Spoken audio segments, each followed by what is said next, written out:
Oui. Vous êtes en closer maintenant, Michel Onfray. Oui, bon, on ne choisit pas forcément ce genre d'informations. Je souhaitais que ce soit discret, voilà. Il a réussi. Bah oui.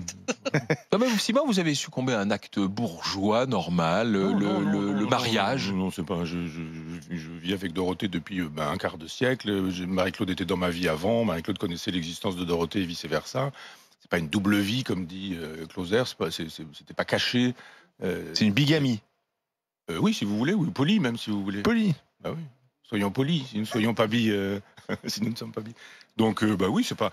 Après, c'est une modalité. Je veux dire, le mariage, ça dépend de la façon que vous aurez de le pratiquer. Nous ne cohabitons pas, nous ne vivons pas sous le même toit. C'est pas exactement la même chose. Nous n'avons pas d'enfants en commun, nous n'avons pas de projet de maternité. Pardon. C'est juste un peu votre vie, quoi. Ça vous Oui, regarde vous. non, mais c'est vrai que bon. Non, tiens, sur les enfants, c'est une des questions du livre. Doit-on faire des enfants? Oui. Elle est brutale, cette question. Ah oui, mais c'est une question importante. Tout le monde a fait des enfants, plus ou moins. Vous, oui, c'est Oui. vrai, voilà. Moi pas. Et donc, C'est un choix. Ah bah oui. Oui, parce que je sais comment on les fait. Donc j'aurais pu.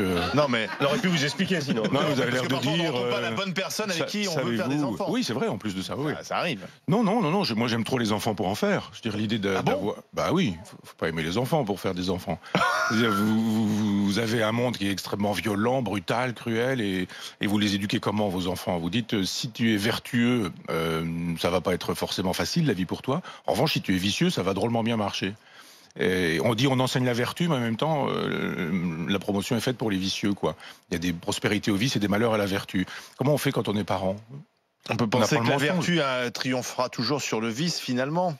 Et là, c'est pas comme ça que ça fonctionne, vous savez bien. Les vicieux sont au pouvoir. Vous les dénoncez? Bah oui, bien sûr. Le premier vicieux, c'est le président de la République. Et vous, c'est là où vous avez un poste de pouvoir, vous avez du vice derrière, parce que la vertu ne permet pas d'y parvenir. Mais c'est l'homme qui est comme ça, ou la femme. Ah oui, non, je sais pas. Nous, à la fois, l'envie d'être vertueux, et parfois, on se comporte pas bien. Être vertueux, c'est du vice. Non, ça c'est de la sophistique et de la rhétorique. Sérieusement, alors certains disent qu'il ne faut plus faire d'enfants si on est déjà trop nombreux sur cette planète. Non, ça c'est les arguments de certains écologistes qui eux aussi ont fait des enfants, et qui veulent qu'on économise la planète, mais qui prennent des avions pour aller dire qu'il faut économiser la planète et qui polluent avec le kérosène, mais qui disent qu'effectivement la pollution au kérosène c'est pas pareil que la pollution avec le diesel. Enfin, ça ce sont des propositions que je ne ferai pas. Moi, je n'invite pas autrui à vivre comme ceci ou comme cela. Je dis on peut vivre comme ceci ou comme cela, mais vivez comme vous voulez. Le mariage, par exemple, il y a une modalité bourgeoise de cohabitation, qui suppose également les enfants communs, etc. Mais on peut aussi lier sa vie à quelqu'un en disant, moi j'ai failli mourir le 27 janvier dernier, j'ai pas forcément eu envie d'envisager que mon héritage, mes droits d'auteur, etc. puissent aller à tel ou tel. J'ai voulu choisir la personne à qui... Vous êtes pour l'héritage, hein, c'est intéressant. C'est pas que je suis pour, c'est que j'ai un héritage. Comment voulez-vous que je sois pour ou que je sois contre? Je meurs tout de suite, j'ai fait une centaine de livres, il y a une trentaine de traductions, etc. Il y a des droits d'auteur, les droits d'auteur vont quelque part. Puis après, vous avez un droit moral. Moi, j'ai une quinzaine de livres écrits, pas publiés.